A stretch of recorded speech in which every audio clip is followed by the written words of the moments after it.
अस्सलाम वालेकुम दोस्तों, आप देख रहे हैं हमारा चैनल सज्जाद टाइल डिज़ाइन और चैनल पर आने वाले नए दोस्तों को वेलकम करते हैं। तो दोस्तों, आज की इस वीडियो में हम आपको दिखाने वाले हैं पॉलिश का काम कैसे किया जाता है और पॉलिश के बारे में आपको ए टू जेड मुकम्मल मालूमात दिखाने वाले हैं।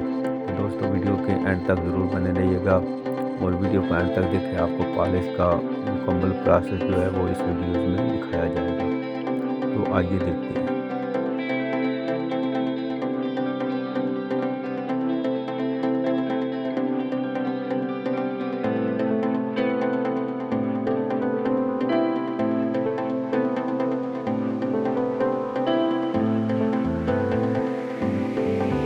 दोस्तों, जब आपका मार्बल जो है इसकी फिटिंग की जाती है तो उसके बाद जो है पॉलिश की वैर हो रही है जो नज़र आता है।